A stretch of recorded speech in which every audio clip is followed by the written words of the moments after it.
It is time now.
Hello everyone.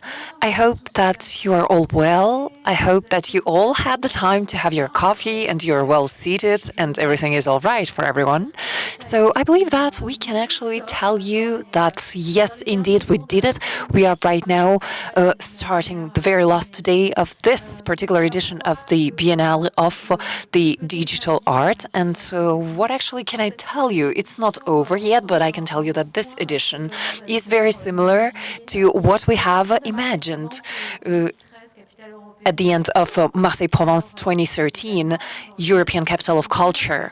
It was actually the 10th anniversary that we were celebrating, and it was a turning point for us. And for this very important celebration of the territorial marketing, we have been talking about the Biennale of the Imaginary in Paris, and we actually have joined our efforts because we decided that together we will be able to create something for the digital art and for the cultural policies of our territory. And I can actually tell you that I believe that this starts to get to its fruition. Right, Mathieu? Yes, indeed. It actually starts getting more and more concrete with the support of all the collective authorities that are supporting us from the very beginning, which is why we would like to thank our institutional partners here. And we would like to thank the city of Aix-en-Provence and the Direction of Culture that is welcoming us this morning and also today throughout the day. And also, as Céline was already saying, this is a territorial project for the city of Marseille. We would like to thank the city of Marseille for their support because they are supporting us at the level of the culture, but also of the economy. Aix-Marseille Provence Métropole, the Departmental Council of Bouches-du-Rhône, the Southern Region, and PACA. Yes, well, this is actually the moment to thank all the institutions, which is why, Sarah, I would like to ask you to take the mic and to give your thanks. Yes, all right, thank you. Thank you very much. Well, actually, I believe that this discourse had to be said by Stephanie Raucourt, but unfortunately she's in Paris and she wasn't able to join us today. She is very sorry that she is not with us today, but I'm here instead of her as responsible of hybrid arts. And we are actually, our mandate is to present all the artistic talents in France. And, well, unfortunately, Stephanie would have been much more fluent in her speech, but indeed, on her behalf, I would like to thank all the institutions at the level of the Federation of the City of Brussels, who helped us a lot, but also the collaboration of the institutions from Belgium, who helped us a lot, the General Delegation Wallonie for France that started and pronounced their speeches at the very beginning of the Biennale. We also would like to thank Anne Brest, who is the representative of the Marseille institution with us today. We also would like to thank all the co-producers like Imal and the festival that has produced a lot of different installations that were presented at the Biennale. And also, I would like to thank Biennale Chronique for this production, for this organization. I also would like to thank all the venues, partner venues, and the institutes that are working together with us in order to make this all possible. Thank you very much, Sarah. Yes, indeed, Stephanie, we're missing her a lot. Lisa? We are very happy to have you with us for this opening, the opening of this professional meetings that are basically finishing this Biennale of this edition. And I believe that you also would like to give some thanks. Yes, indeed. Hello. Yes, for us, we're also very, very happy, and we're very happy that Belgium is right now put under the highlights here in France. For us, this is a big honor. And after Taiwan and Quebec, we're basically a small neighboring country. So yes, indeed, the linguistic and geographical proximity facilitates a lot of things and creates a lot of bridges between different artistic stages. But we were able to see and to notice that there is a lot of gap and a lot of need to know even better the respective stage, the respective artistic work. And we actually understand that we have this trend of moving much more to the German-speaking countries. And we are also very, very happy that Flanders, Brussels, and the French-speaking part of the country is collaborating.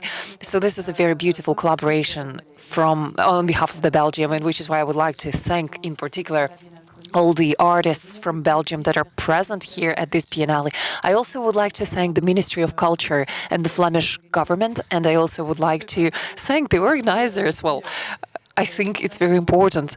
I also would like to thank for the mandate that has been given to us and this possibility that was given to us to come here and to participate in these professional meetings with a lot of professionals and artists from Belgium. We actually created an open call for participation, and a lot of applicants submitted their applications in order to participate here, and these people are right now here sitting at the audience. What else can I tell you? Well, it's actually a little bit saddening that this is the end of this Biennale, but just to go back to our history, we came in September, whether it was 2019 or 2020, I don't remember, 2020.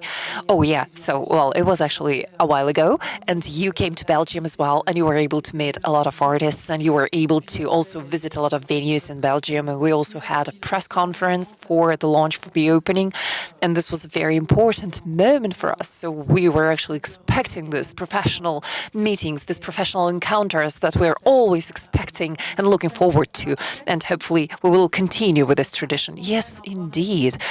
We will not be saying goodbye, definitely, to each and everyone, because we will be back meeting each other once again with Chronique, and it's important for us to maintain very strong links with all the partners from the previous editions as well, because we have these conventions of partnerships.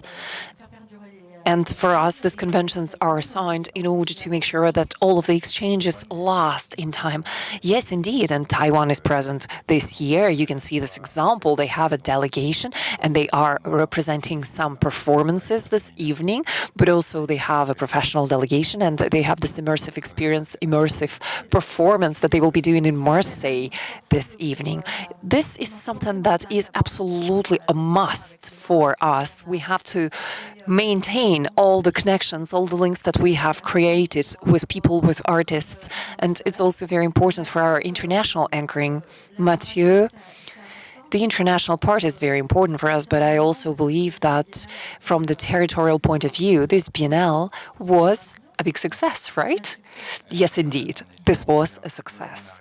And yes, indeed, we're going back a little bit to the opening of the Biennale of the Imaginary, Digital Imaginary, which started on November 10th. We were able to welcome approximately 7,000 people in all the expos, all the venues at Friche de Belle de Mai, and we also had approximately 55,000 people who are participating in these two absolutely important evenings that we have organized in the Expo Center of Aix-en-Provence. And we actually had all of our hopes quite high, but the results were even better than what we have hoped for, because we had an incredible attendance and the expos worked very well. We have welcomed approximately 40,000 people in all of our venues for the expos, and this is the success that we're sharing with all of our partners. And this is the collaboration that was very inspiring and very dynamic, as well as very generous. So this is the success that we are sharing with our partners, as you have already said, Céline, with the producers of Chronique, but also the co-producers of Biennale that are getting more and more with every single edition that we are having. And this is the success that is due to our artists. We have 67 artists, local, international, or national, and I would like to thank them all for their talent and for sharing their talent and their creations and their thoughts about the reflection and about this topic that we have selected for this particular Biennale. And this is quite an old topic that has already been present in the art and in the history, and right now it's very current. Carl and me is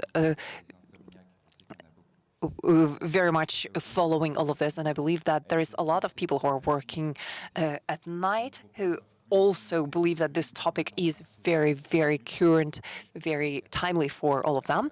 And we have many different artworks, Capitalisme, that was Capitalism 24/7. That is an artwork that has been present here, and that is actually showing that this concept that is active during the day as well as during the night. And we understand that the sleepless night is kind of part of our nature right now. So the artists that are part of this expo are making us get into this reflection, and the digital arts that are thinking about the techniques as about means that can be used by the artists, not only classical artists, but just in the culture with a very important political and societal impact, because the technology actually becomes here a medium and an object as well as a problem, as a material support and as a source of imagination. And we actually have these 2 days that are dedicated to the NFT and to the Web 3.0, and we will be talking about this supplementary technique and all the issues and challenges that arise together with it. Thank you, Mathieu. Sarah Lisa has already said a couple of words. She has already mentioned the artists that are present here, the Flemish artists that are present at this Biennale of the Digital Imaginary. So probably you wanted to add something? Yes, indeed. Thank you. I have already thanked the artists of the Federation of the Brussels, Acronique, and just to talk about them, Félix Luquet Sanchez, Myriam Journet, Vincent Hebrère, Romain Tanguy, Marc Boucher, and Joanne de Mercier. They have been here at the very opening of this Biennale at the Friche de Belle de Mai in Marseille. We also had Emile Beunier at the Museum of Tapisserie in Aix, Sophie Renal in Pavillon Vendôme here in Aix, Kirinial at Stéphanie Roland and Emmanuel van der Roera at the Foundation Basarelli, and Samara Mikaoki in live during the opening at the Friche de Belle de Mai. So we actually had a lot of different artworks as well as a lot of creations that have been presented here. We also wanted to underline the importance of art, and especially of the digital art, throughout the very troubled times and crisis as well. And we also wanted to underline the capacity that the artists have by their alternative profiles to explore the potential of different technologies in other ways that are very obvious. And this capacity actually allowed us to see a lot of interesting examples that have been presented during the Biennale, and also to question a lot of things. So we actually also talked about the future, but also it's important to talk about the present times, and to understand that all the technology cannot be peripheral. So we can wonder what can be done here. The potential is here, but also the legitimacy is here. So it's important for us to understand what is the goal for all the things that we are doing, and how exactly can we achieve this goal, because we understand that there is this hypothesis of a very big and irreversible permutation and replacement of a human by a machine, something that is basically created to make humans immortal. But at the same time, we have the scenarios of exploitation of our planet, which are the disaster scenarios. And also it's important with this respect to balance the knowledge and the power. And we have been able to see that the course of things, the progress of things, is something that can be stopped at a certain point. So it's important for us to look at the world of today and tomorrow, and we understand that the artists for the world of tomorrow can be really an important point of progress and avant-garde. Lisa, you have already talked about the artists, but also about the Flemish stage and representation, artistic representation. We also understand that it's very important for us to discover the artists, Flemish artists, even better. So we have a lot of different Flemish artists that are already present at this Biennale. Yes, indeed. This is why I would like to thank all the Belgium and Flemish artists that are participating in this Biennale. I also would like to say that there are some artists that I was able to discover thanks to Chronique and thanks to Mathieu in particular. And Brussels is a very international city, so we actually have a lot of different artists, and we have to take our time to discover some of them. Christophe Berdon is presenting Bogus, the Big Bogus, at the Friche de Belle de Mai, Loris Verstapt, with Fleuz, which is the production by Chronique, the creation of Chronique of this year. Marie-Hélène Deckman, who's presenting a film and a photo installation of Sin Discharge and Depth of Discharge. But we also understand that Marie-Hélène is present right now with us. Pardit Elfif, that is presenting image of from the roof at Friche de Belle de Mai, au Courgebon, that has presented at the end of the opening ceremony its movie Universal Tongue, right here in Aix. Pierre Coric has his installation SOE continue, and we will be looking at it this evening. Pierre is also present with us, and also Bis Mirabeau and Spitz Mike, who are presenting Nightfall at this Biennale. So this is also a creation.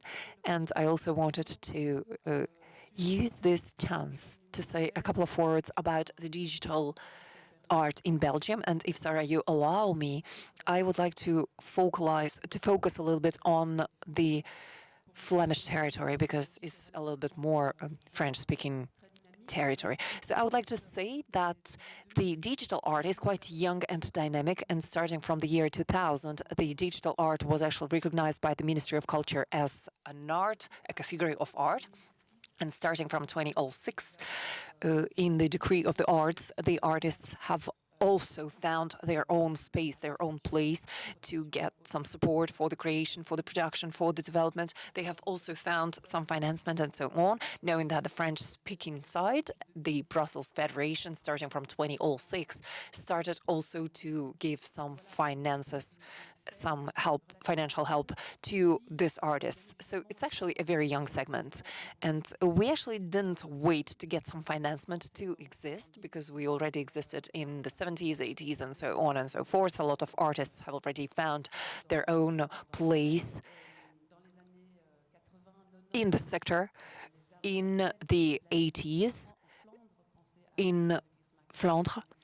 And we already had Lucien Fabre and many others who also allowed to a lot of other artists to work with other topics, with other things. And it's a little bit like they're trying to find a refugee beyond the stage and to do something experimental that will be going beyond the traditional stage. I was talking about Chris Ordong, but we also have Laurence Mastaf, Kroof, at the beginning Eric Joris, and Ishtar, his collaborator, who is present here. So all the arts of the stage and this transdisciplinary character is very important for the digital art in Flandre. And I believe that its strength is also very important. This is one of its qualities. And obviously, we also have institutions that are pioneers, like Argos, that has been found in 1989. And also, it was founded by the artist. And also, we have Emal in Brussels, which is also French-speaking, and it was founded at the end of the 90s. And, well, these are the institutions that are pioneers that continue to be flexible and to adapt themselves to all the challenges of the sector that we are facing today. And next to it, as I was saying at the beginning of the year 2000, all these financial means allowed to the artists to organize themselves, to get a certain structure, and to get their own spaces, residencies, and so on. For example, Verktonk in Louvain. Anouk Fauquier will be presenting a little bit later.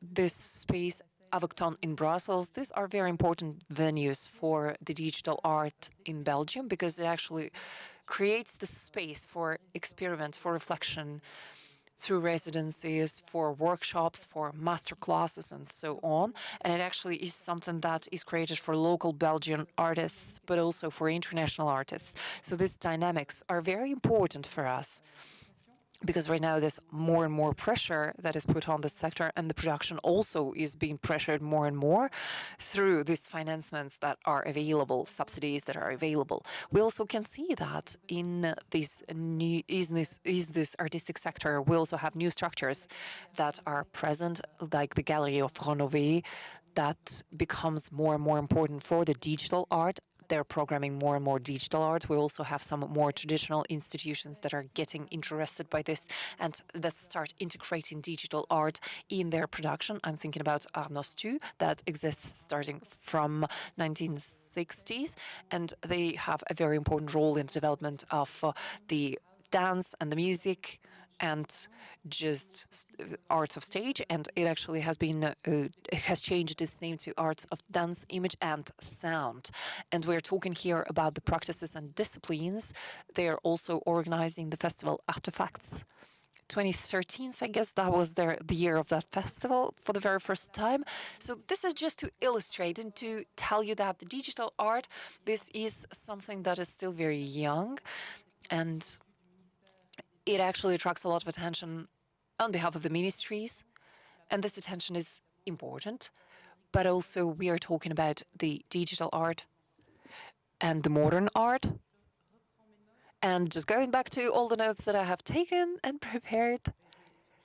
So I actually have a lot of things to say, but I will try to be brief and just to mention that in the year 2000, Brussels was also the European capital, just as Marseille in 2013. And it was actually a very important moment because it allowed us to progress a lot from the artistic point of view. We had a lot of interesting innovations, but we also had a lot of structures that were developed by the artists and created by the artists. And I'm thinking about Constant, Homme, Ladine,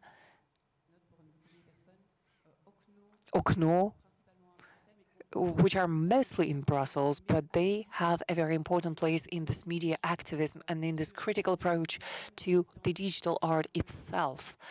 They are trying to basically go beyond the comfort zone and push these limits a little bit further.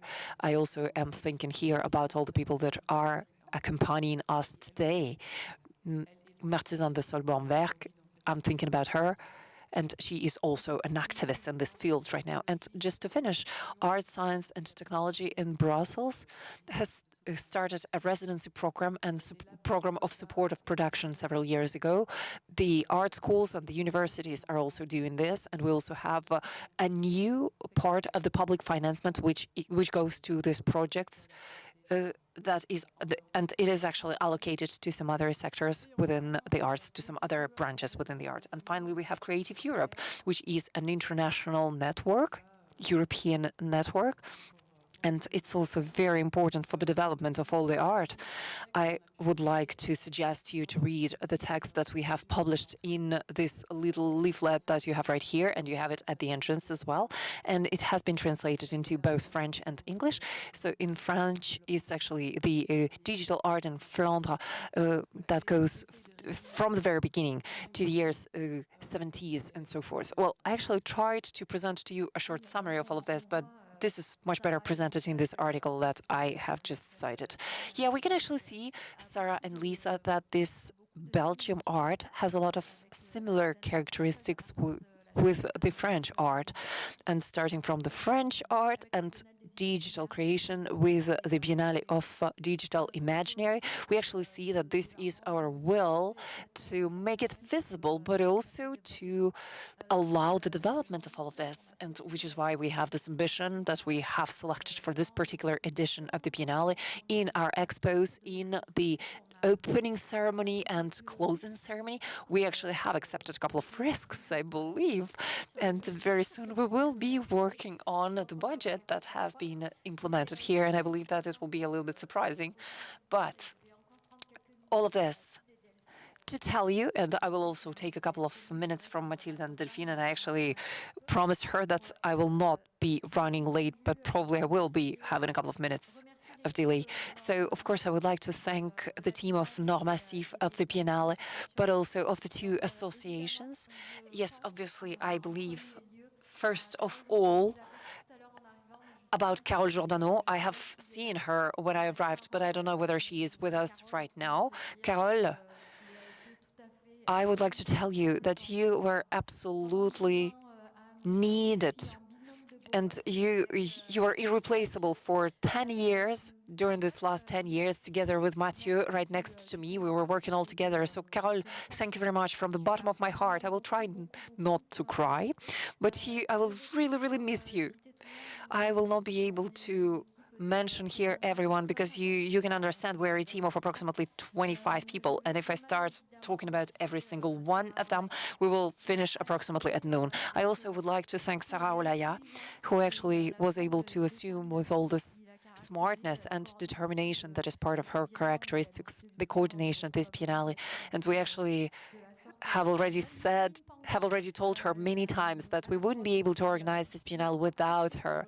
And thank you very much to the production that accepted to participate in this adventure. Thank you to Maboul for his professionalism and his humor. Thank you to Léa Niro, who is the chief of communication. Thanks to you, we were able to have a very important visibility. I think that it's approximately 33 kilos of printed materials that were distributed. Well, I won't be able to mention every single person in their teams, but thanks to all these people, we were able to accomplish this very important work. These are very, very talented teams, very engaged. Colleen Durandreau, who is responsible of media and communication, who also was able to participate in the success of this edition. Our other colleagues, Fabienne Fabre, I see Fabienne Fabre right here, coucou. So you actually did this absolutely incredible work on the Digital Up Club, starting from the edition of 2018 and on all the different European projects for 10 years. Fabre 6, this will probably be going back to the last edition of the Chroniques, and I will miss you also, but fortunately you don't live very far from me, so I will be able to meet you. Bertrand and Desir, who's right here present as well, who is in charge of the two projects Creative Europe.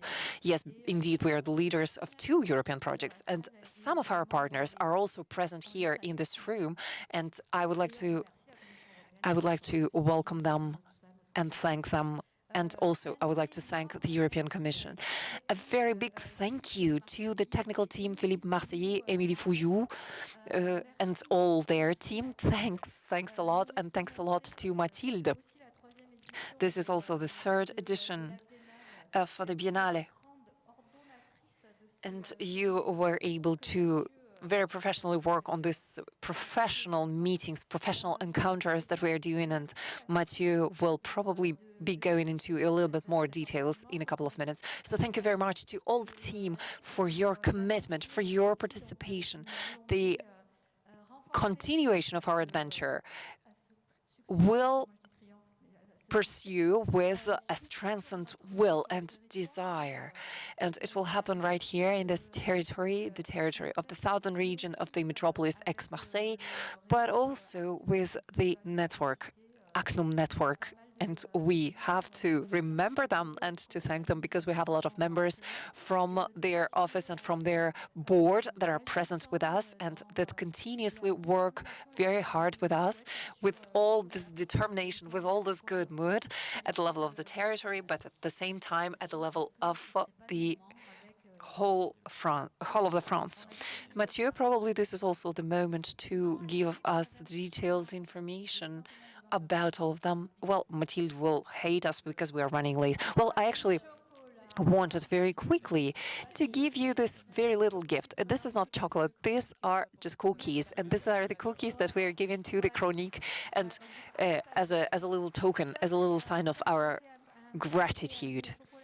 So the chocolates and the cakes, these are the determining elements of our partnership. Yes, indeed. Yes, indeed. So for the program of these 2 days, you already know it, so I will not be going into much details, but just to tell you that the professional encounters are organized in the partnership with the 5th season of the Biennale of Culture and Art of the city of Aix-en-Provence, Musée Crané, the Art School of Aix-en-Provence, which is a pioneer of the digital art, and the agency DRM. So these are the partners that I would like to thank. They were organizing these encounters right next to Mathilde. And these are the 2 days. At the beginning of the day, we will be having the round tables dedicated to the AI and also the digital art. And then we will be also talking with our guest speakers. We have launched it with Quebec, and this was launched with Electra, that is happening in Montreal. And we have here 3 professional artists that will be given their pitches this afternoon as well as tomorrow afternoon. And on Saturday, we will be meeting each other at the Friche de Belle de Mai in Marseille, and we will be meeting the network of arts and digital culture that also has a lot of our partners, national and international. And of course, every single evening you will have performances and shows in Aix-en-Provence, Marseille, and Avignon. And just to motivate you even more, on a Sunday we will have this brunch with a performance in Grenier de la Selle by Justine de Force Lavanine, and we will be basically closing with this performance, this professional encounters. And of course, we have the website where you have all the detailed schedule with all the performances and shows. And as you understand, probably most of them are already sold out. Well, thank you very much. Just before we will give the place to the beginning of this very first roundtable on the NFT. Thank you very much, Mathieu. And I would like to congratulate you for your incredible director work. And your work has been very much appreciated by the professionals, by the audience, as well as by the media. So congrats, Mathieu. Bravo. Thank you to you, Céline. And thank you, Mathilde. Mathilde, well, we are a little bit running late, but Mathilde Norisson-Mancé will be presenting this roundtable that will start shortly. Thank you very much, Mathieu. Thank you very much, Céline, Lisa, and Sarah. We are not really running late. We are just on time, so we will start the roundtables. So the very first roundtable, because during these 2 days, we will be talking in the morning about the NFT. We will be talking about the speculative bubble. We will be talking about opportunities, democratization, de-hierarchization, and things, all the passions and conflicts that are around it. We understand that this is a reality today, which is why it's important for us to discuss all of this. And this is why we decided to organize these roundtables. And the angle that we have chosen was selected quite quickly. We actually wanted to observe the mutation of Web 3.0 and the NFT in the work of artists and in the recognition of their work, which is why we would like to start with this very tangible example, the example of our partner, Musée Granet, and the expo that is organized there. So Delphine Rakmadou is the consultant in cultural engineering and the curator of the exhibition. So she will be talking with our guests about the artificial intelligence in the creation and the consequences of all of this for the museums as well as the artists. So Delphine, I give you the floor so that you will introduce the guest speakers that you have here. Hello, everyone. Thank you very much. I would like to take this chance to say thank you to Mathieu and to Céline and to Delphine. Thank you very much. Well, these professional encounters are also part of and a fruit of a lot of different partnerships. We are working with Musée Granet, with the Superior Art School, and we also have Ombeline Rosset, who is the curator of the BGKT platform, and she will be presenting this platform to us. So we will be talking right now about the expo that is happening at Musée Granet that will last until March 5th. And this is actually the pilot project that we're having here. So it's about the Inheritance Institution. So we will be talking here about Web 3.0 and the NFT, and we will finish on the challenges and the limitations of the artificial intelligence for the modern art. So first of all, I would like to start by questions. Does anyone here know what is a digital wallet? Does anyone have it? So please raise your hand if this is the case. Did someone already buy some NFTs? 1, 2, 3, 4, 5, 6 people. Who has more than 10 NFTs? Please raise your hand. Wow, good. So yeah, please, for all the others, do not worry. We will explain to you what is NFT. But first of all, I would like to give the floor to my speakers so that they would be able to introduce themselves. Well, hello. I'm Pamela Grimaud, and I'm the heritage curator at Musée Granet. And I am also the director who is in charge of different collections, and I also know all the expos. And I'm also doing this expo together with Delphine that we have been presenting at the very beginning of this year. Hello, I'm Barbara Sartre, and I'm the director of the Superior School of Art of Aix-en-Provence. And within the framework of this expo, Spercot Cylindre, we are very happy to have 4 young graduated who are participating in this adventure.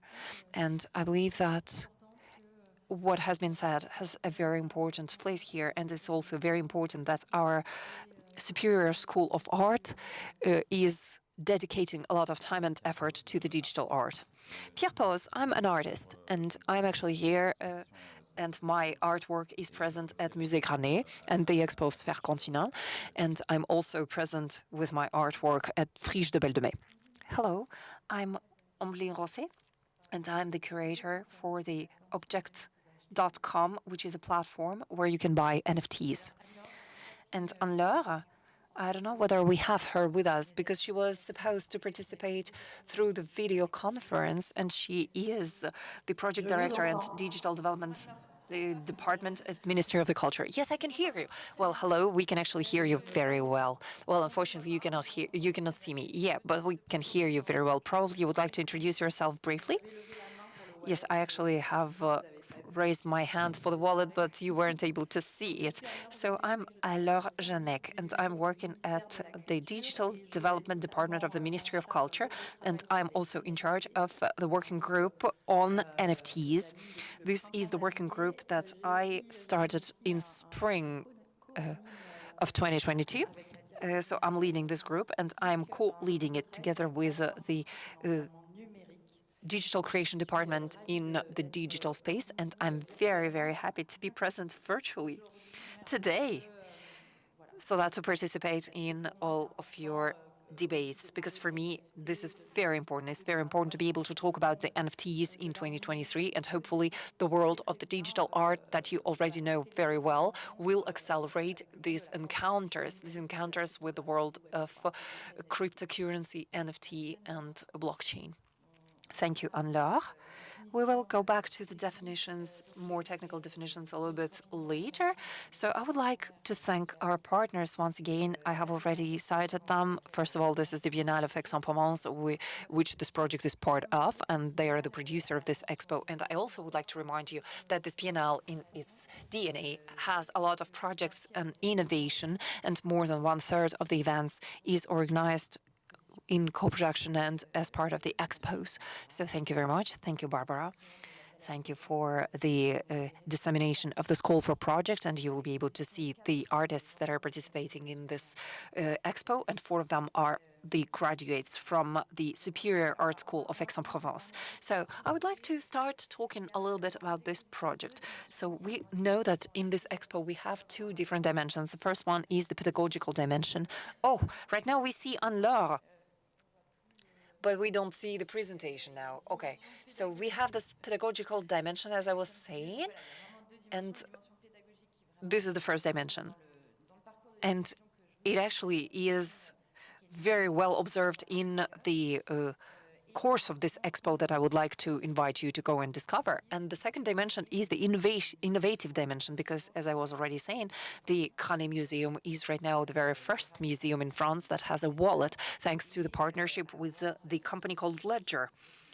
And they are actually the only to have the 8 NFTs that are invited within the framework of this expo. So we have these 8 projects, and each and every one of this project is part of the NFT creation. So one of the editions is part of the collection, and we will be given more details later about this. And the other edition that goes to the artists, and it actually will start selling starting from tomorrow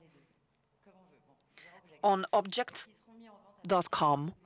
So the sales will start tomorrow on Object.com. And this is basically the dimension Web 3.0. And we will actually go into more details here so that to see how NFT is perceived as an object of inheritance. So have I forgotten something? No, actually it's all good. So Anne-Laure, I will probably give you the floor first so that you will be able to talk about the definition of the NFT and also give us a couple of words about this very important relationship and the reports, very important reports of the CFLPA and the MICA report that has been published recently. The one of them is talking about whatever is financial and budgetary aspects, and the other one is talking about all the other aspects of the NFT. Yes, thank you very much for giving me the floor. Just before going into the details, I would like to share with you very quickly what we're doing at the Ministry of Culture within the framework of this working group that I have mentioned before. We have identified several very important challenges around NFT. The first one is the technological challenge, and here we are talking about the safety of the NFTs, of these tokens, and there is a very important important legal challenge because we actually have to make sure that this technology is compliant with the public rights of the collections, and to see also how we can manipulate cryptocurrency and crypto assets around this social aspect, eco-energy, and also the payment for the artists. These are very important uses, and also it's important to see what are the social uses, how we can diversify the audience around all of these creations, but also to see what are the different challenges related to the economical model, related to the taxes, to the regulations of the platforms, and so on. So these are the topics that we're mentioning very regularly, and we're discussing them regularly whenever we're working in this working group on NFTs. And I also would like to tell you that within the framework of this working group, we are trying to understand what will be the very tangible uses of the projects with NFTs. So please do not hesitate to contact me if you have any questions related to these aspects within the framework of your projects. And also, in the ministry, we don't really have a very determined position about the producers or the content of the artwork. We actually have this logics of support, of financement. And what I would like to share with you is the vision of the working group on NFT that I'm leading, because for us it's very important to free the potential of this innovation, first of all. So we understand that it's quite a new concept for all of us, and we are following a lot of experiments. And for us, it's important to really free this innovation, free this innovative aspect of all of this. So to understand very well, I actually like reminding that whenever we are talking about the NFT, we have to talk, just before even we talk about regulations, uses, and so on, it's important to understand what exactly we are talking about. I don't know whether everyone here present is aware of this, but it's very important to know what NFT is. NFT is a token. This is a crypto token on the blockchain. And if you don't know about the blockchain technology, it's not a problem. What you need to know is that on blockchain is the technology that allows us to exchange value online. So we have the Bitcoins, and the Bitcoins are the very first generation of the tokens, cryptocurrency that is available there. And now we have this non-fungible token, which is an NFT. This is something that is revolutionary in the digital world that we know right now, is that it actually allows to transmit a value. And what you have to understand here and remember is that before, in the digital world that we know today, if you see a picture today online, you will just receive a copy of the picture that I have taken and that I am keeping on my computer. And thanks to blockchain, we were able, and the inventor of the blockchain, Satoshi Nakamoto, and this is a pseudonym, he found the system and this technology that allows us to, like whenever you're sending a token, a Bitcoin, for instance, it actually leaves your wallet and goes into the wallet of the other person, which is why we are talking about digital assets and digital identity. So just imagine what it can bring to the artist. It's not very complicated. It's not very complicated to create a token on the blockchain and to sell directly our artwork online. I believe that this is the main revolutionary point. And also, in the blockchain, we have a lot of individuals who are connected, who are part of the network. And I believe that all of them are making this counterculture of internet and data. And this is also a very interesting opportunity for the artists. And that's what crypto world is being explaining starting from 2021 or even earlier. But I believe that 2021, this is the year of the hype of the NFT, because we have heard speaking about NFT a lot. And I believe that a collector or an artist can talk about it much better than I can.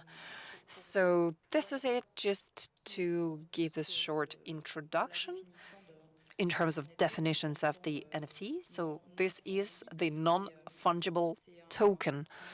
the token that is unique. So this is a new style of a token with respect to the cryptocurrency. And what actually makes these tokens very unique and specific is that they are associated to an IT code which is called a smart contract that allows us to execute different transactions whenever a certain number of requirements is fulfilled. Just to give you an example, if let's say a collector would like to give his token that represents an artwork of an artist to another collector, well, the artist who created this token at the very beginning can receive a certain percentage, a royalty that has been coded in the smart contract. So we basically can use the NFTs in order to apply the royalty right, the authorship right. Well, today this is not exactly what is applied directly, but we can talk about royalties here. So what you need to remember here is that the NFT is the token that is related to a code, and it's executable automatically, and it's a token that is unique, and it's non-fungible, meaning that it's not interchangeable. So yeah, well, I actually will try to give you an example. Go ahead, Delphine. No, no, no, go ahead. We will go back to the examples a little bit later. But probably Pamela, from the point of view of the conservation of the keeping, well, this non-fungible token is related to the blockchain. So what does it suppose? Can you please explain it? Well, it actually supposes a lot of things. Well, what I wanted to tell you that we have the digital arts in our program, in our curricula, and this is not really something new in our expo. But what is very new for us is the acquisition in a certain way, because we have been talking about NFTs. We have seen Regina Novel, P. Gomez, and so on. But how comes that the museum has created some NFTs and bought some NFTs? So for me, actually, the question is formulated another way around. Why not for the museums? And from the moment that we're looking at it from this perspective, we can see that there is this negative vision that has been recently generated by the market of arts, and it actually gives this assimilation to of the mission of the museums with the public markets, and it actually also touches on the topic of the speculation. So about this particular actions of the French system that we have right now, it actually gives to the public institutions a certain status and a certain management that is regulated by the code of our patrimoine, of our inheritance. And it actually gives to the public goods a certain character, a character that is determined by these regulations. And this is something that is very binding from all the points of view. And just to give you more concretely, it means that beyond the market, it talks about the cultural goods that are part of the museums in France. They are part of the inventory of these museums. So whenever the artwork is part of the museum in France, this code is basically protecting all the artwork in the French territory. And it actually protects them by not allowing them to be sold or exploited commercially as in sales. So the question that appears now is how can we how can we operate in this environment with these digital technologies, which is why I believe that it's very important to also to make this distinction, which is very important for me, between the collections that I would qualify as commercial and speculative, and also artistic collections that for me represent other challenges and other stakes that are much more related to the missions of museums, that are also determining our inheritance for tomorrow. And I believe that it's a very timely question right now. And this is the question why the Grane Museum did not choose to create and to sell the NFTs of the type that is appearing in the media a lot, meaning for the products that are part of all the existing artwork like Leo Kouzai and many others that you have probably seen. So a lot of French museums didn't do all of this. because of these rights, author rights, that the museums do not always have. And our museum actually decided to go beyond this commercial goal that exists. And especially during the sanitary crisis, it was very important for us to be able to finance our operations and restoration works and so on. We actually decided to support the creation from the collection of the museum, and the artists have this very conceptual way, or probably literal way, of perceiving the concept of a museum, right? Well, it's actually very important to add a certain detail. Well, the goal and the object of this expo was. Oh, I actually would like to let you say this. I actually didn't really want to talk about this because I imagine that most people are already aware of this expo, but it was really important for us to get inspired in a conceptual way from all the collections of the museum to see what each and every artist has created in their practice and in a certain way of preserving their own traditions, of the arts of Musée Granier, which is a museum of Aix-en-Provence. And the title already sends us back to this revolution. I believe that. Would you like me to explain this? Oh, go ahead, go ahead. I believe that you can just do it. Yeah, well, you have found it briefly, and I believe that it's perfectly explaining this. It's this revolution, digital revolution that is operated today by the NFT, and I believe that it actually sends us back to the letter written by Cézanne, that in which he said that we have to treat the nature through the sphere, the cylinder, and cubes, and it actually something. It is actually something where he mentions the cubism, and this was the digital revolution back then, and right now we have this digital revolution right now thanks to NFTs, and thanks to this, the production of the artists and the artwork of the artists is echoing to the collection that we have here. Well, I won't be going into much details for the collection because I believe that he will be talking about this. Well, yeah, we will talk about it later. So the will for us, as Delphine has already said, was to create two NFTs for each and every of the installations, each and every of the artworks that are expressed here. One of the NFTs will go to the Museum of Aix-en-Provence. That will not be sold. It's created to not be sold. So it's a soul-bound token, which is a token which is not saleable, not tradable. And the other token that will go back to the artists themselves. And this will be the fee that they're getting paid. And this is also something that they will be having for their artwork thanks to the expos that will be happening in the museum. So what I wanted to underline here, because going back to all of this story of the regulations that we have, is that all the inventory right now is actually owned by the city of Aix-en-Provence. And the next stage for us, the next step for us, is to be able to get it into the inventory of the French museums. And this is kind of an announcement that you're making, right? Yes, this indeed is the announcement. I don't really know how it will be done because we are talking about experimenting. And this next step for us will be this, to make them part of the inventory of the France as a whole, so that to give them the status of the national treasure, and there will be this acquisition committee that will gather and decide on stipulate on this question, and this will be for the very first time that this question will be considered in France.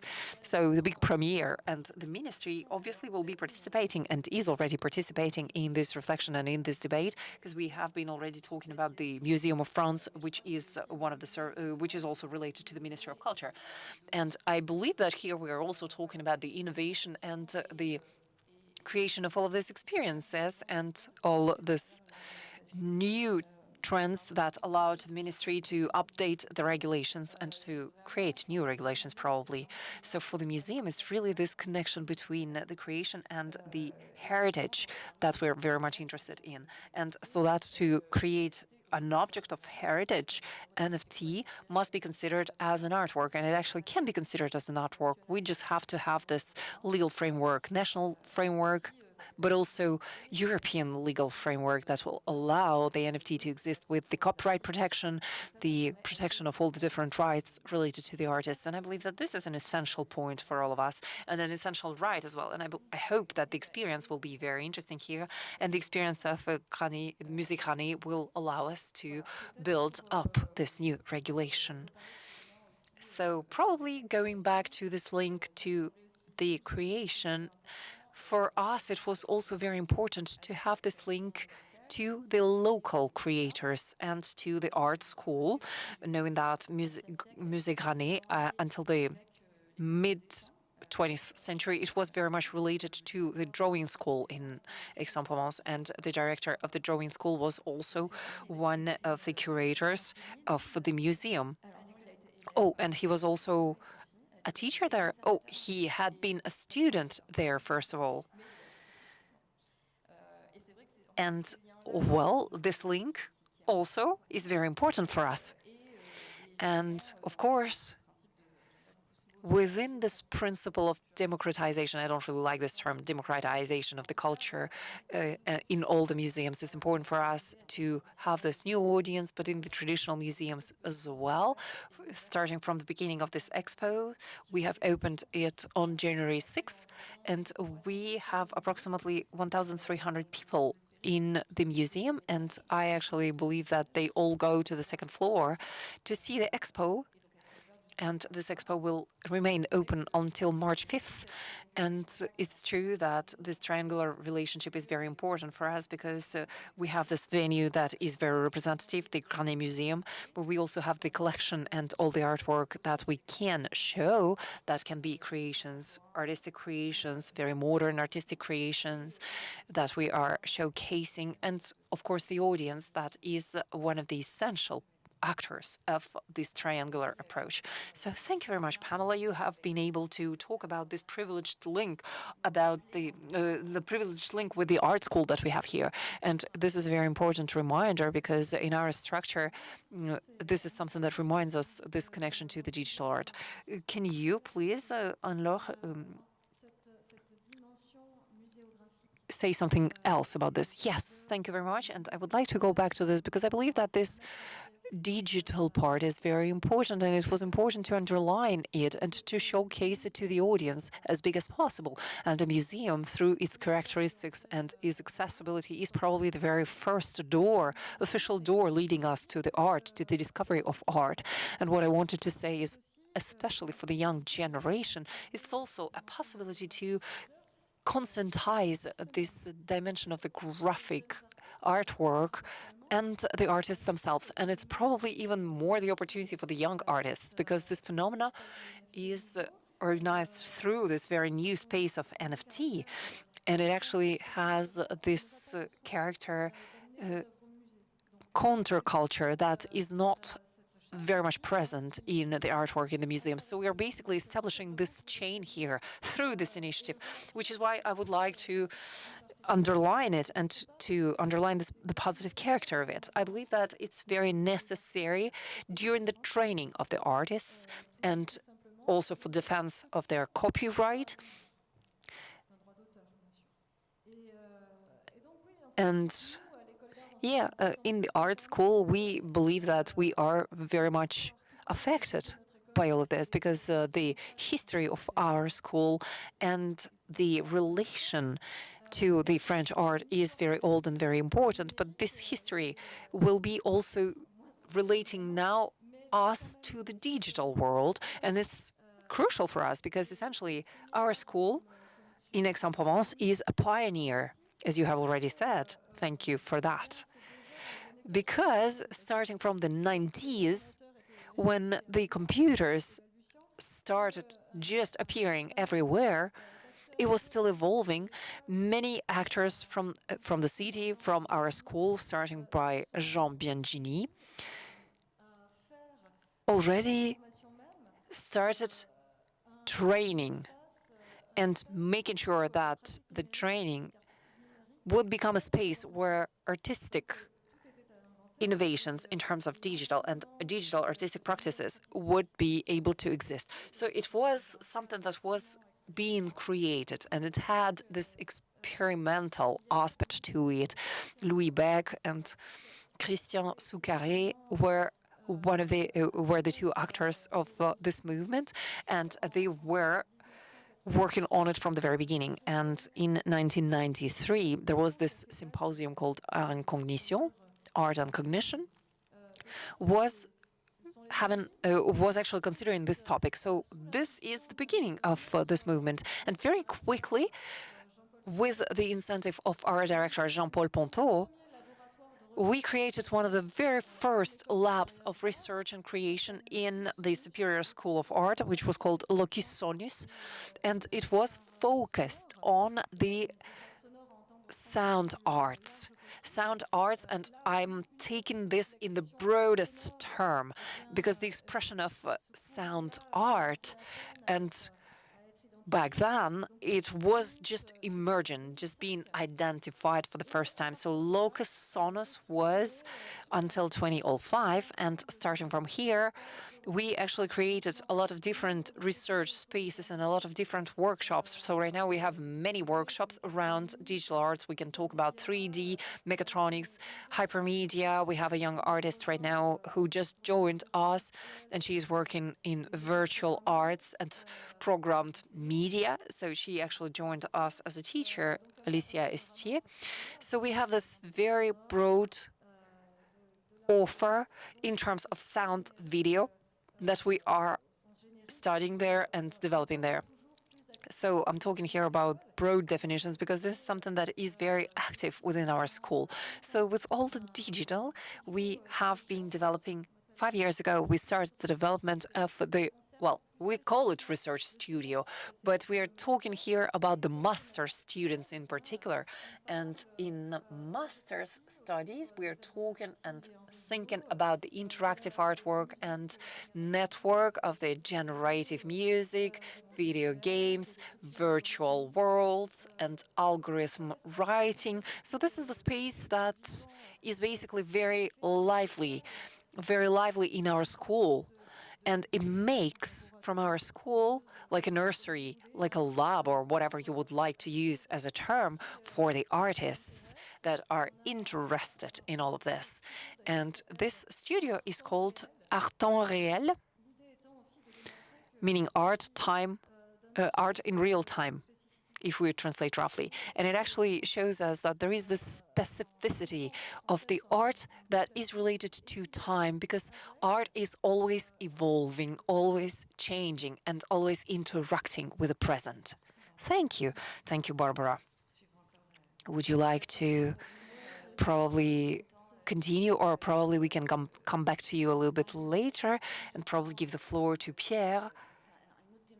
And this will be a little bit a different topic, because we have been talking about the audience, the new audience that was able to come to Granet Museum through and thanks to this expo. And this is basically one of the essential topics for us, because these are the links that we are creating between modern art and the world of Web 3.0. Because right now we still have this porosity that we were able to notice throughout the expo. So even when we communicate in our expo through Web 3.0, I have already learned that we actually are creating this whole space, and tomorrow we are actually creating it at 8 o'clock in order to be able to target the US audience or American audience, and it's actually something that is important for us. So in this expo, we have some questions that have been asked and highlighted. And Pierre, I believe that you are very well placed here, because you have this double curricula, because you studied the arts, but also the digital sciences. So how exactly do you unite all of them? Well, I actually would like to talk to you from the point of view of my own practice and experience, what I have been able to see. What is very interesting for me is the distinction between culture and art, because sometimes these two concepts cross each other, but sometimes no. And there is this huge cultural phenomena in the NFT that sometimes fulfills all the aesthetic artistic conditions, but only sometimes. And the problem is that this distinction is not always noticed. And another thing that I would like to attract your attention to is this decentralization that is a little bit as a doctrine at the basis of the DNA of the blockchain. There is this mass phenomena that we were able to see as with the internet, with peer-to-peer, with the open source, and today we can see that internet is centralized apps, only centralized apps, and everything that we know about the recuperation of data and so on. So for the centralized blockchain, this is something that will become completely dystopian, and I believe that this is the future of it. I don't see how people who make this technology work will be able to fight against the massive institutionalization, even beyond the NFT, at the level of the culture in general. This, when the big finance will come there, and they will come there very strongly, so they will be part of this ecosystem as well.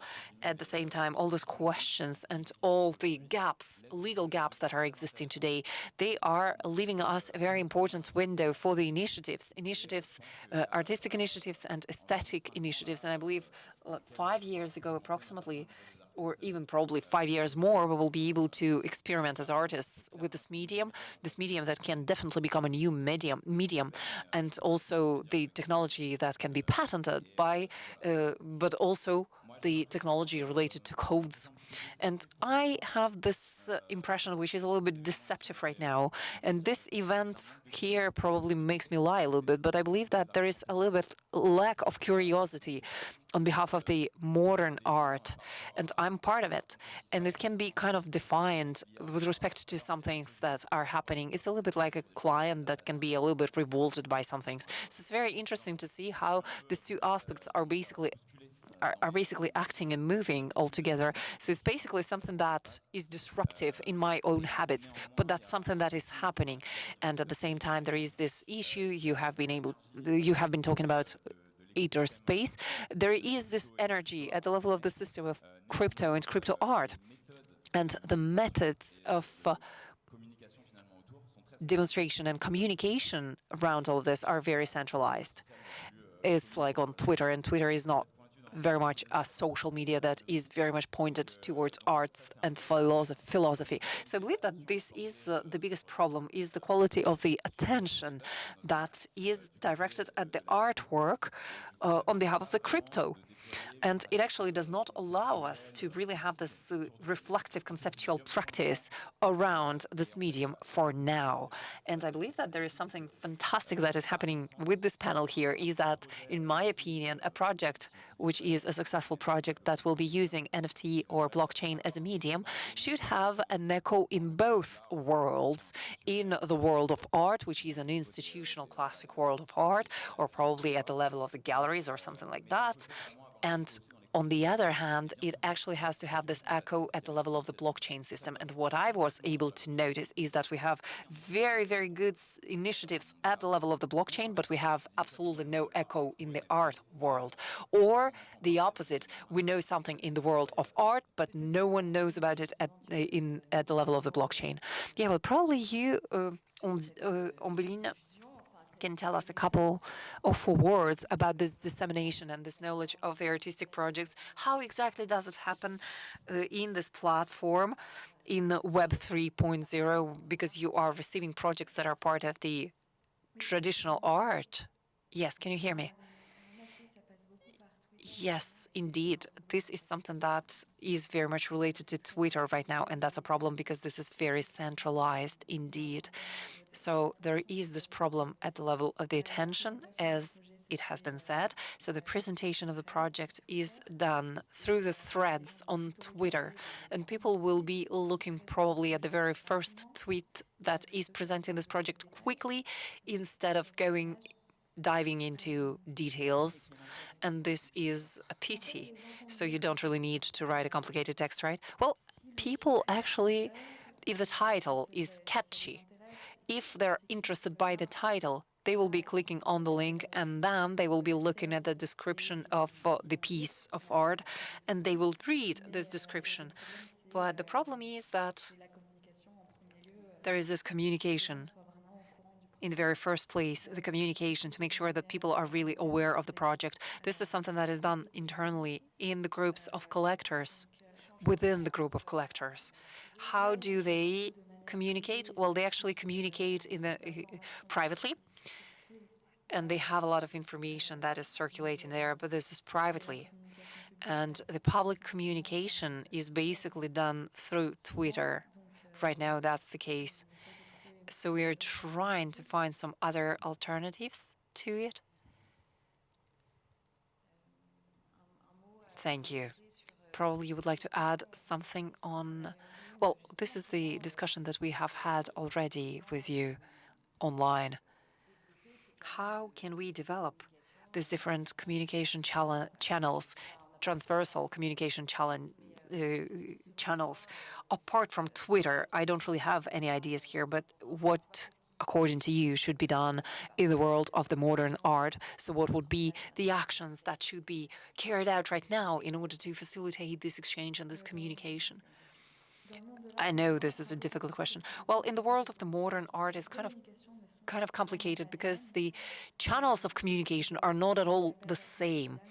We also have the language barrier, meaning that if a press release is done in French, it will exclude the rest of the world apart from the people who speak French. Well, of course, a lot of people speak French, but communication is mostly done in English, which is a problem for the artists who don't speak English. The Twitter space is an interesting means of presenting projects because we can give a little bit more details and the format allows us to give more details.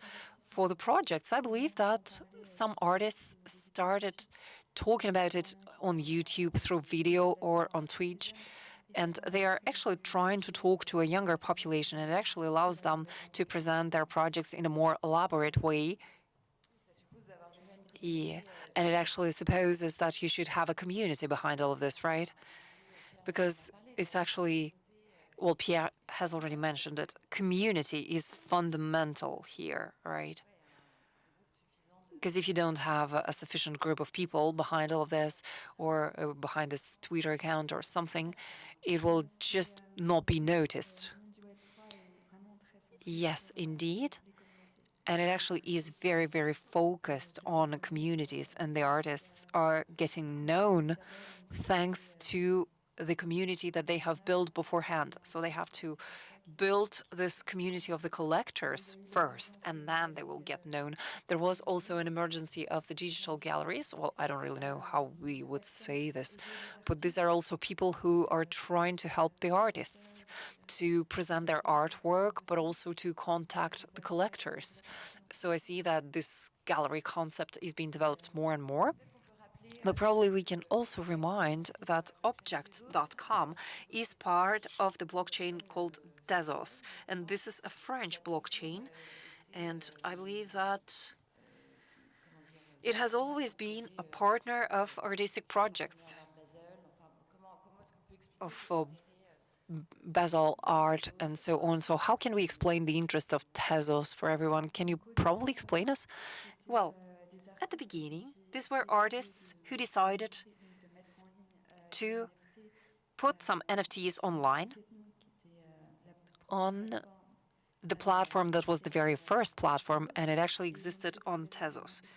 So they actually selected it for the ecological reasons. This is related to the blockchain. So it was actually a very weak ecological impact, a very small ecological impact. So they started putting out their NFTs on these platforms, and it actually attracted some other artists, but it also attracted some collectors that are interested by art. They also had very small costs for creating these NFTs and for putting them there. And the gas fees were very small as well, because whenever we are putting an NFT out there, there is this gas fee, right? Yes, of course. So these gas fees were of just a couple of cents, which actually allowed all the artists from all the countries to place online their NFTs. So basically, we have this international artistic community, and people started following this movement. And this is how I discovered this community. And Econog, this very first platform, doesn't exist anymore, right? Yes, it doesn't exist anymore, but the NFTs are still present. They still exist. And Object.com at the very beginning allowed you to sell the NFTs. And right now we have, well, it was actually allowing us to have auctions for the NFTs that were available on the platform, but also the artists were able to have their own collections. Thank you. Probably we can also talk a little bit about the artificial intelligence, or probably you would like to have a little bit of a Q&A session before, or would you like for us to keep all the questions for the end of this round table, or probably you don't have any questions. So do you have any questions? Yes, please, raise your hand and the mic will be brought to you.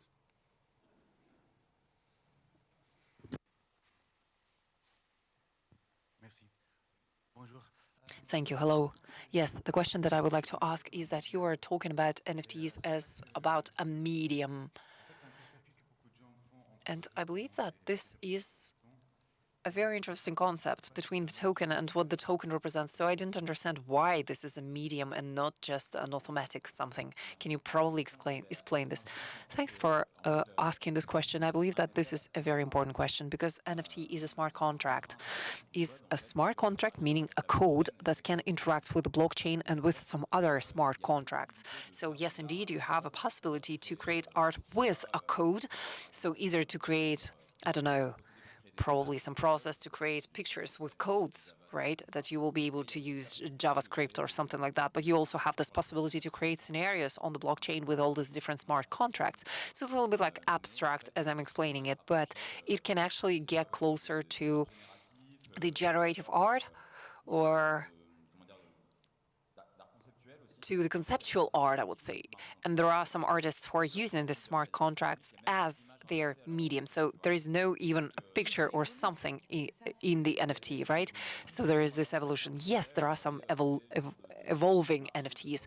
We were able to create this market of the digital drug, and people were able to exchange molecules. And if you merge these molecules, let's say the molecule of the CBD and cannabis, and you will be able to merge them and create a drug.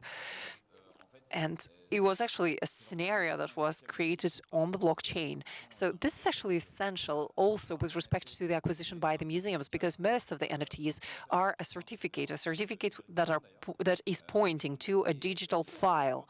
And there is another part of the NFT, which is, I would say, an artistic medium.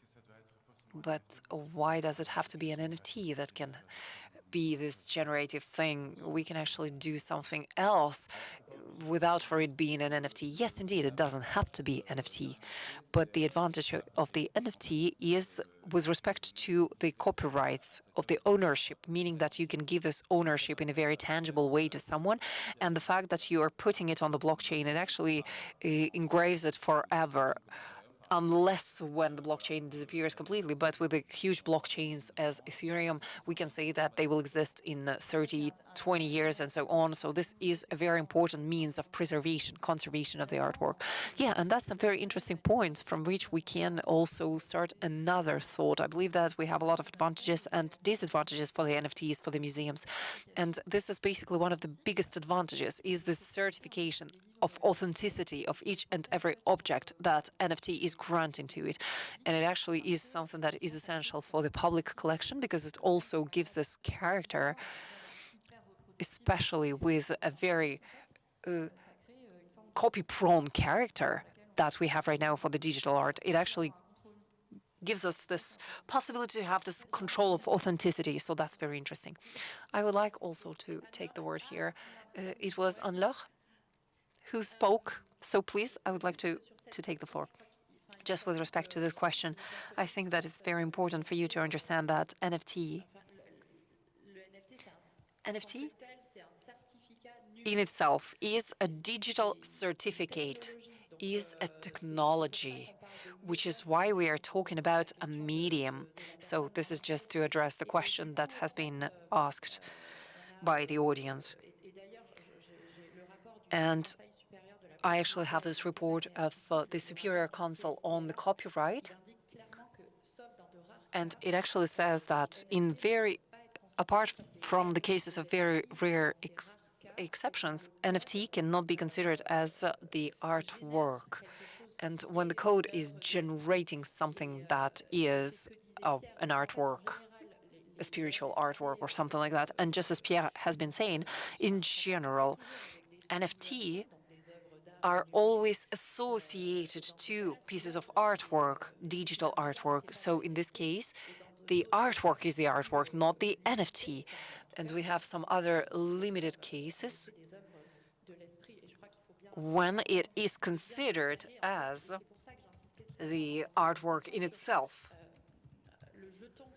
and as a work of the mind, I would say. And I believe that this is the distinction that is very important to keep in mind. But also, the thing is that NFT is a smart contract, and the mix of these two aspects allows us to have in practice this multitude of different uses for buying a cultural object, but also for, let's say, creation of something, because we can probably imagine ticketing in NFTs and a lot of different other possibilities that the blockchain and the NFT offer to all of us. But in general, we believe that whenever we're talking about NFT is something that represents an artwork.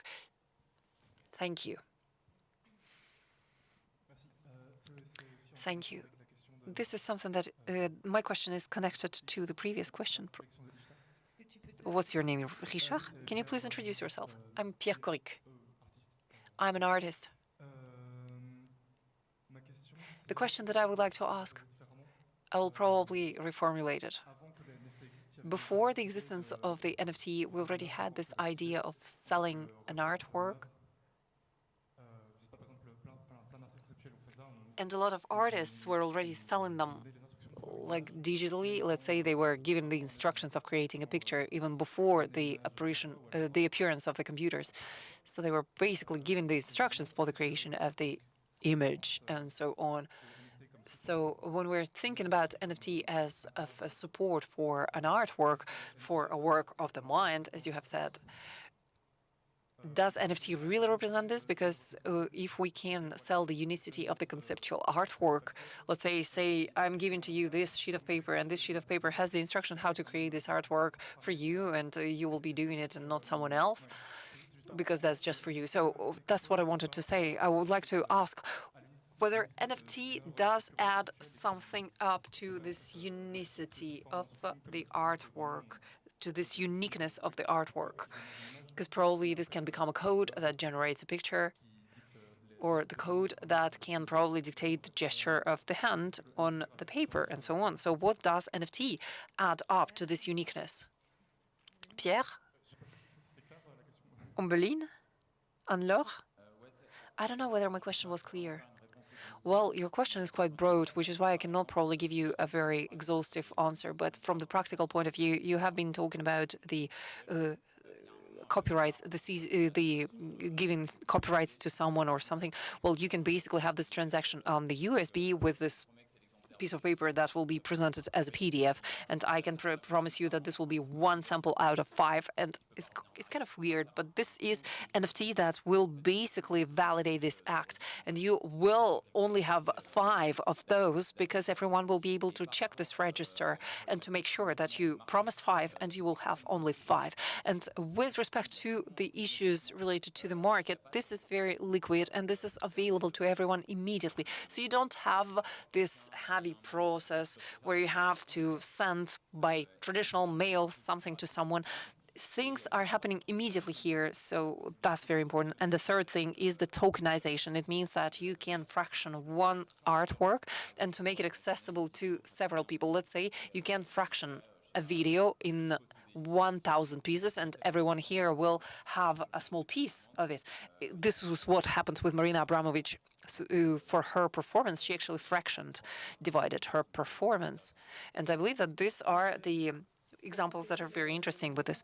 Just to add up to the answer of Pierre, I would like to also say that NFT is a new way of dealing And this is something that is new, which is why it's kind of difficult to really apprehend, to really wrap our head around. Because with the blockchain, you really are an owner of an artwork, of an object that is circulating everywhere online. But you don't care about this because you are the only owner of it. So it's basically the trace, and this token is representing something that belongs to someone, and that's a brand new concept. And this is what I wanted to add with respect to what Pierre has already said for this question. I actually believe that it has to be understood that this is not really the file, but the title of ownership. And on France Culture, Albertine Meunier was talking about it. She was saying this is the title of ownership, not really an artwork, not really a file. So this is a title that is related to the artwork, but this is just the title of ownership, the NFT, I mean.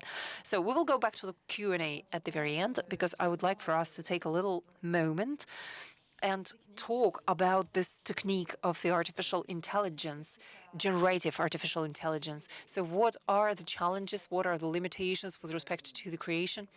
Because these are the pieces of software that has been very much promoted in the media recently, with all this access that is here. It was actually done in 2022 especially, so it's very recent. And we have 4 different propositions that are based here on the software of the artificial intelligence. Pierre Ismaël.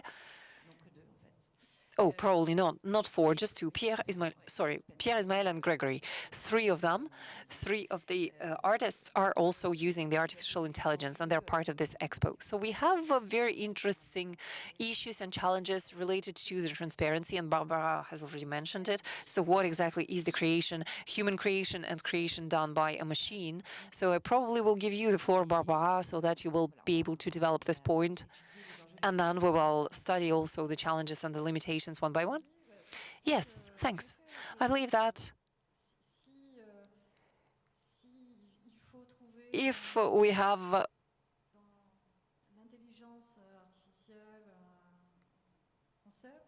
to look at the concept of the artificial intelligence and to mobilize it, I believe that, first of all, this is something that sends us back to a certain tradition, and this is something that is kind of random. Starting from the moment when the machine was created, it's random. So it's not really new. It's something that is being renewed, and it's being renewed with the use of the artificial intelligence as a medium. So it's really like we're mobilizing, first of all, or questioning once again this dimension of random something in the artificial intelligence. And I also believe that it gives us this possibility to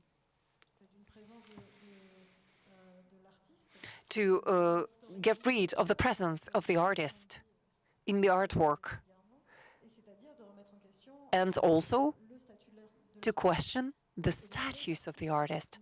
So the artists, in a very reflective way, and this is probably something that the NFT is adding up to the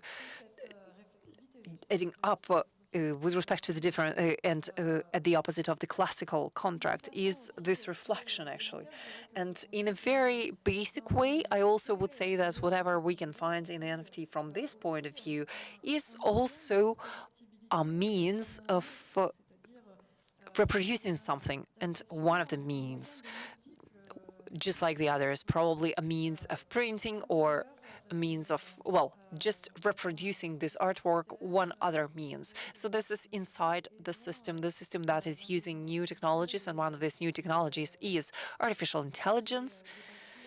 Right now, there are a lot of debates around this, but I believe that this is a phenomena of our everyday life, and it's very timely because it's becoming more and more accessible. What I can tell you is that in the art school, well, this is not something new, the use of artificial intelligence. It's just that it was accessible only to geeks, to those who understood very well IT. It was, in a certain way, invisible. But this discussion and exchange with the machines, it exists probably from the moment that machines started existing. And in the art school, the very first thing that we do so that the students would be free is to tell them that they have to demystify their relationship with the digital, because digital is not magic. And first of all, they have to learn how to use it, and it actually passes by the software creation, programming. So all those who are dealing with it today, the phenomena that we can see in the art school with the new generation is that our young artists are no longer using software that is dedicated to a very small community which will be really, really educated on this software, knowing what is artificial intelligence and so on, but they're using the software which is very broadly used. I'm thinking about this student that is developing a very personal and very unique work and is painting. So this is a painter. And there's another phenomenon that is directly related to this, meaning to the software like Dalibre, for example, is that there is this pluridisciplinary approach here. Let's say we have this student who is a painter, and she will be looking at Dali and Dali's painting, and will be producing new pictures by the artificial intelligence, new pictures that will be inspired by the painting of Dali, and she will be creating in a traditional way her own painting coming from all of that. All of these paintings that have been produced by the artificial intelligence, inspired by all of this. So we also have another student who is a next student of ours, Rameno Puissant, and he's part of this expo. And in one of his artwork, he has used artificial intelligence to give the floor to Gilles Deleuze. So he is basically using the voice of Gilles Deleuze, and everyone knows his voice, so that Gilles Deleuze will be able to say things that he has never said.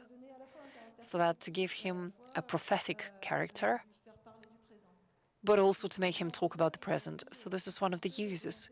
The use that we have today, the use of the artificial intelligence. But what I would like to underline here is that it actually participates in the artistic continuity even more than we would believe it. Yes, well, actually, this is something that I wanted to say at the very end, but this is a good moment to say it. Walter Amin was talking about it in the 30s, and he was talking about the photography. Either photography is art or no, and the question was actually what does photography do to art? And Pierre, well, this discussion about painting and artificial intelligence, this is something that you have been experimenting with. And I would like to tell you that on this installation, and you can see it on the left-hand side of the screen right now, and I would like to thank once again Musée Granet, because they accepted to show the installation of Pierre in the Salle de Donation. And it actually shouldn't be evolving, because Philippe Miguel explained it very clearly. So, Pierre, you were able to do this expo of your installation, and it actually makes a lot of sense. So probably you wanted to say a couple of words about this, about painting, engraving, and IA. Yes, indeed. I have used Unia in order to help me to paint, and it actually was a process back and forth between digital and traditional, because I was tackling the question of the rabbit hole in the painting here. It was interesting for me to explore these methods of the visual communication, because there are some means like that in the crypto world, and it's also interesting to see this matters in the empty place, which actually means that the person has lost everything and has nothing else. So it actually gathers two types of individuals, either students who have nothing at all, or crypto millionaires, geeks who are so much into the digital world that they don't pay attention to their surrounding. So I actually asked Unia to generate pictures, and I generated paintings, and we actually did this back and forth here and there, and we had this digital file at the same time the painting, and both of them are exposed in the exhibited in this museum. And well, what can we say else about this? And this is how it was presented. Well, Pamela, would you like to add something? Yes, I agree completely with Barbara. I believe that it's absolutely like that. And what Pierre has just explained, it actually shows us that this subjective character and the gesture of the artist is actually always present, even if we are using the AI. So I don't really see any major difficulty or any contradiction with the creative gesture. Right, the opposite. I would actually say that because we are part of the round table, we probably have to organize a little bit of a debate, and probably we have to add different points of view. So I have some questioning that I'm pondering myself. I'm talking here from the point of view of the history of art. You were talking about this defiance of the young generation facing artificial intelligence or with respect to artificial intelligence.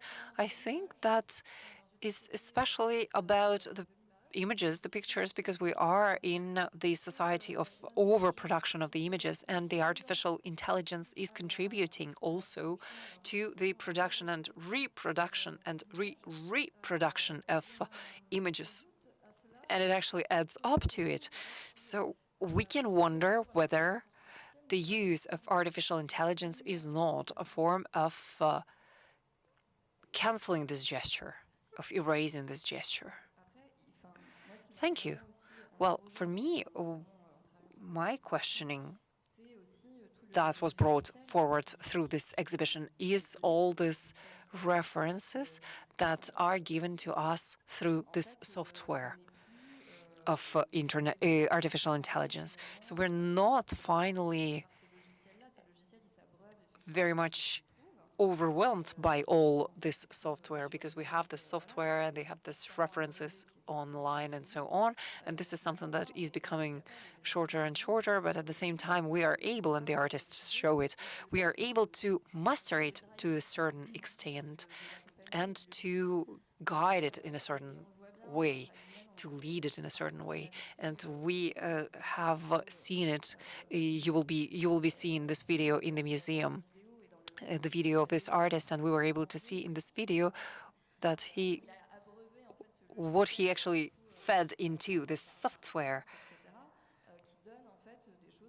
and as a end result, he actually had what the software can produce with all of this.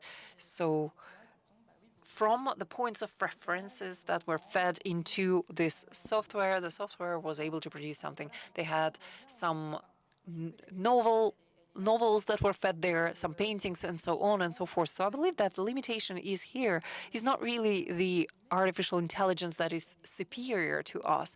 It's actually funded and based on what we are feeding into it. So I believe that the term of intelligence is really abusive term, because all the things that bring us to the artificial intelligence within the framework of the art are basically having these limitations that we have just mentioned here.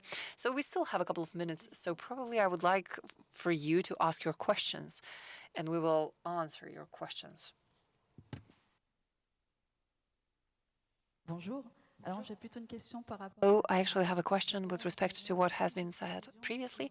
I would like to have a little bit more details about the Grane Museum, and also about the inventory of the museum, and about this code of the museums in France, because this is something that was not very clear to me. Can you probably explain it a little bit more?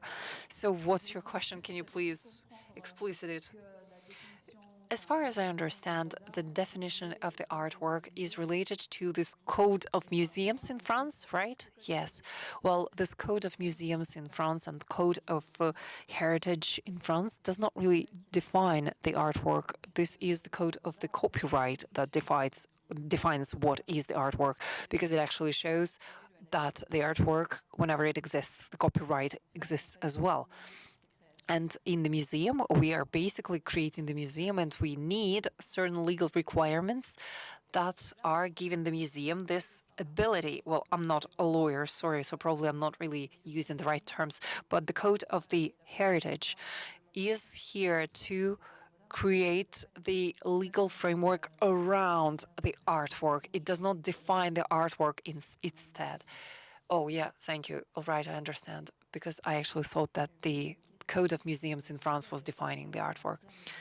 Thank you. I would like to ask a question that goes to Pierre and to all the artists that are producing NFTs, because we always hear this promise of this capacity to develop new income for the artists, new income which will be a substantial income.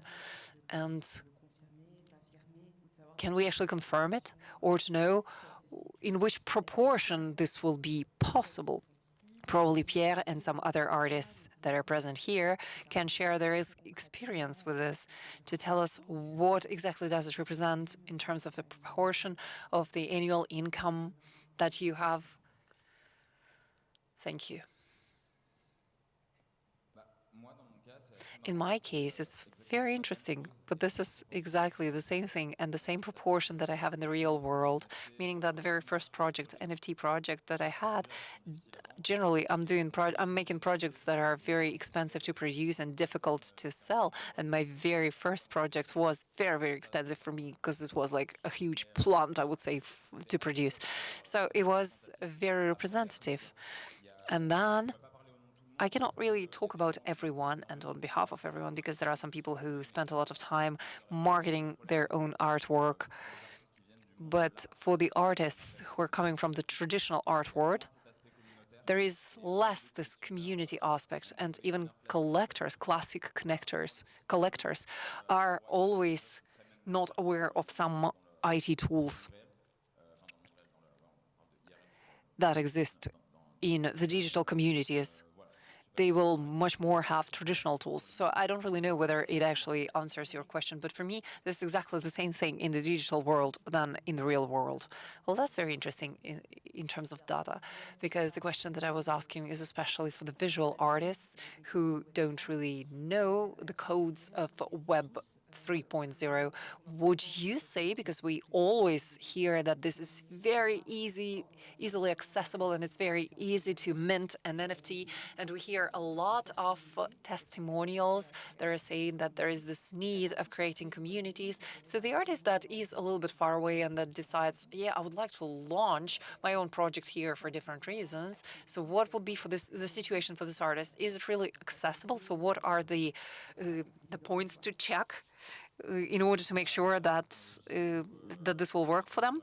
Well, if they're not very interested by the technology or this medium, I would discourage them because they will lose a lot of time to just try and understand how it all works. Of course, they can be lucky as well, because I know some people who are just getting lucky. And most of the people that I know who made a lot of money there with the artistic NFT, I would say, these are people who are not artists. These are people who would be like, I don't know, an equivalent of the Sunday painter for the digital artists, who have some free time, who have a lot of friends, and so on. And most of these people have anonymous profiles. Do we have any other question? Hello. I would like to ask you for. Then my question addresses the director of the art school. Do you have any relationship with the Museum of Arles and this chamber? This chamber that we have for the sound-related arts.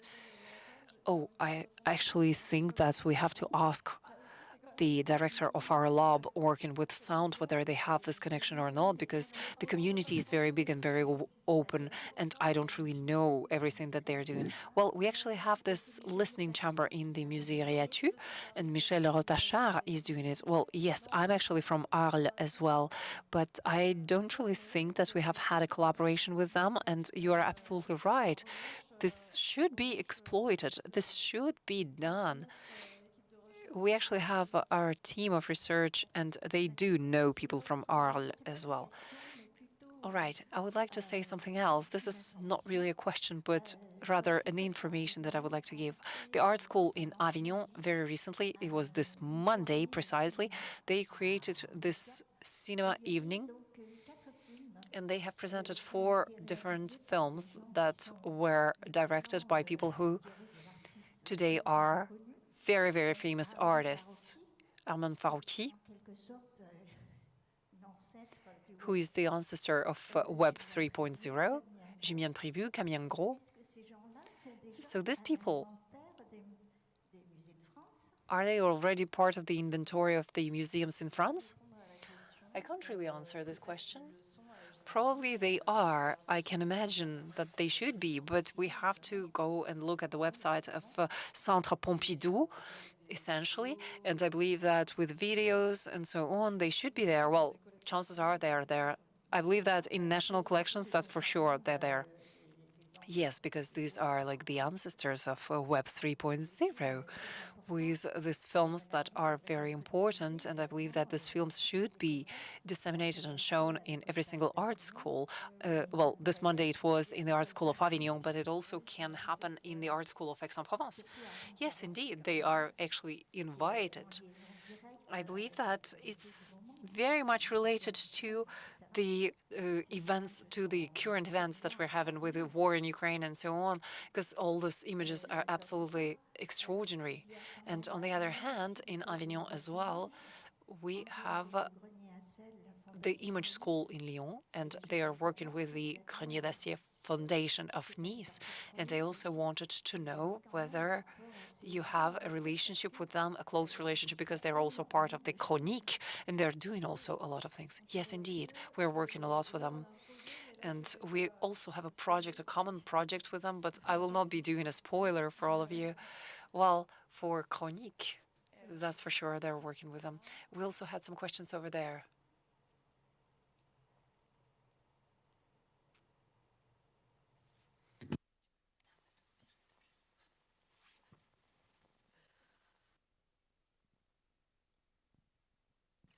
Bonjour.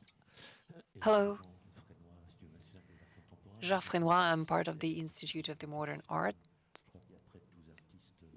I believe that there are approximately 12 artists that are present at the Chroniques who are part of our institute. So thank you very much to the organizers of Biennale. So what I wanted is to underline what Pierre has said between the world of the modern art, the world of the NFT, and on the other hand, this is something that we are very much interested in terms of the imaginary and of the fictional as well. Because, for example, we have just launched at the very beginning the production of a film by Livian Seld, thanks to the competition that was organized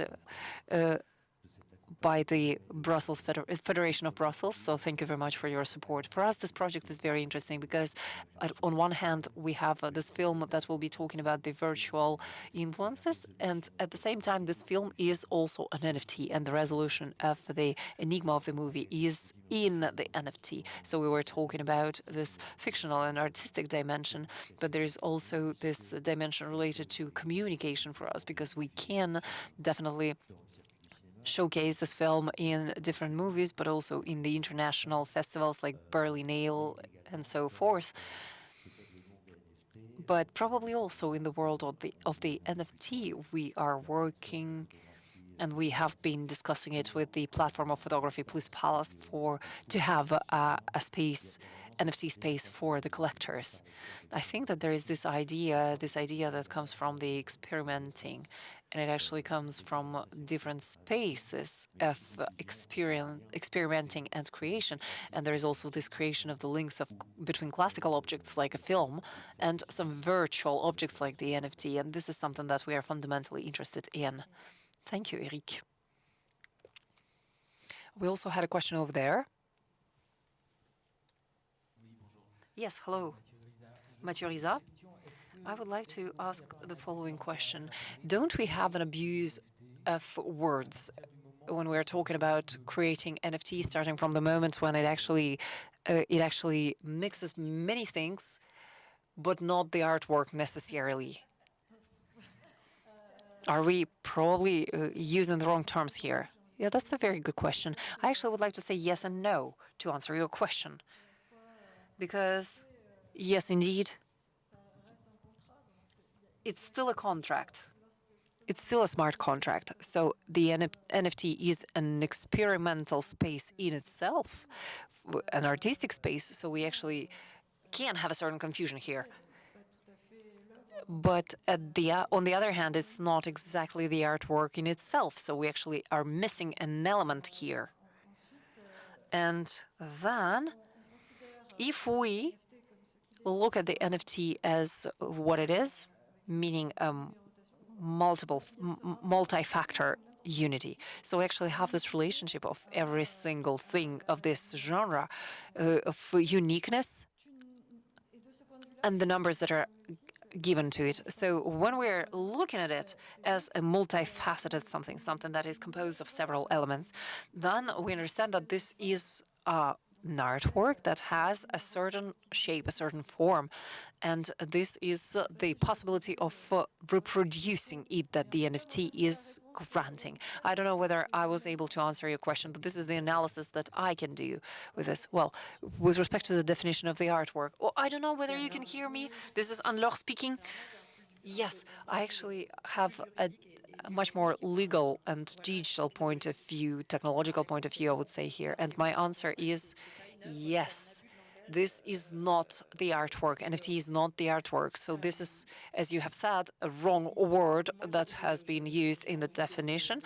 And I would like to say that the NFT is an object that belongs to the blockchain, meaning that this is something that is very technological, something digital, a digital object.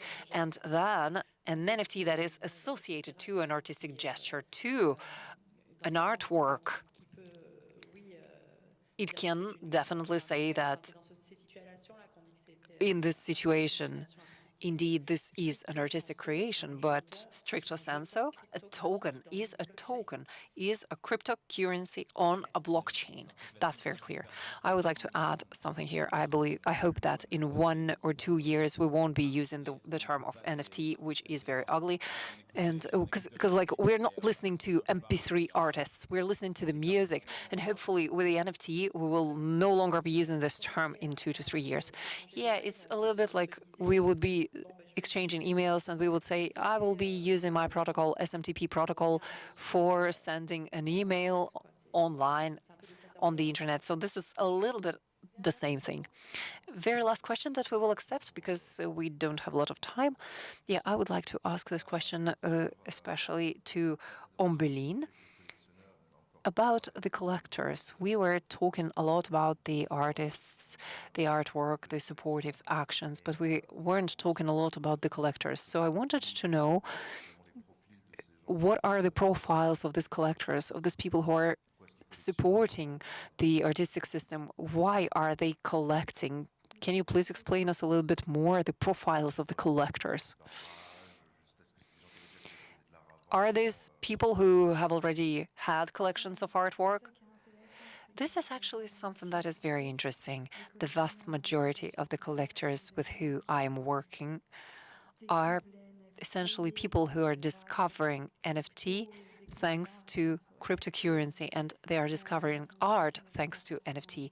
These are mostly people who never bought any artwork before that, even though we still have some people who had bought some artwork before that, who were already collecting traditional artwork. And that's what's very interesting about this, because we actually have access to very various and different audience. So for those who were already collectors of artwork, it actually allows them to discover artists from other countries, because I see some collectors who bought some modern art of the artists, especially from their country beforehand, and right now they're buying in the whole world from the artists all over the world.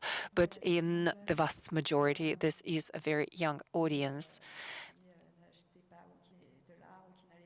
who didn't buy any art before or didn't go into any museum before. So I think that this is very interesting because thanks to NFT, they go to the museums and they discovered art. So I believe that this is like a tool of the democratization. Yeah, that's what I was saying beforehand. It actually allows us to have this accessibility, this new accessibility. It actually opens up the door to some new audience who probably doesn't have the approach that is similar to ours, and that's very important. But also in the notion of collection, what we were interested in, and this is this time is much more Albertine Meunier who was interested by that, is that we have some collections of NFT, but also of artwork, just as the artwork of Albertine, that are including this technology into their physical artwork itself. So this notion of collection already exists, and it's definitely very important for the museums because it's actually something that creates their own identity. And just to conclude, a couple of words. Someone would like to take the floor? Is NFT good? Yes, NFT is good, but just as this gentleman was saying, this is not the final result. This is just a means, artistic means, economic means, maybe also legal means of preservation of an artwork, but it's not the final result that we're interested in. And I believe that all the challenges and the interest of it is not really in the very core of the NFT. I believe that this is just an object that we would like to get used to in order to manage it better and to use it better, which is why the legal framework is very important. But it's really not the final result, the final goal. And hopefully we were able to show it through this exhibition that we have in the Granet Museum, and hopefully you were able to discover it. Probably we were able to show it. Sometimes you can see that there are some traditional elements there, but also these new elements, and this is something that is very important for all of our audience because most of them are experts in the question, but this is not the case for everyone. So for us, NFT is also not really a way of demystify probably or open up a little bit more. It's really a way for us to open up a little bit more and demystify the art. Yeah, I also would like to say that to conclude, because I'm expecting for us to be told to stop all the time, is that it's actually a door that is open for the young people to the art and to this system. And I believe that this is also another approach, another angle, a much more pedagogical angle for us to also introduce the museums and to also try and frame in a certain way the history of art and show what is the form of it. So this is probably what I would like to conclude with. Thank you to everyone. Oh, I would like to do a very small announcement in the art school, in our art school, on March 14th. We will have this education day that will be organized by Florian Dété, and he is a philosopher, our philosopher in our school, and we are doing it in collaboration and partnership with Paris Sorbonne on digital art versus post-capitalism. So we will be talking there about digital, and it will be digital with a very politicized, in a very politicized way. Thank you very much to everyone. Thank you to all the participants. We will continue with our round tables tomorrow, and we will have the next round table, which is called Artists and Professionals of the Culture. What can we do with the NFT? So this is the follow-up question to what we have started today, and we will be listening to Albertine Meunier and Ismaël Meunier, who are part of the expo in the Granet Museum. And we also have Julie Corvard and Lucie Éléonore Rivron that will participate in this round table. And this will be at 10 o'clock tomorrow. And we will meet each other tomorrow. And right now we will meet each other at 2 o'clock in the afternoon to do the pitches by the artists. I wish to all of you to enjoy your meals. Thank you.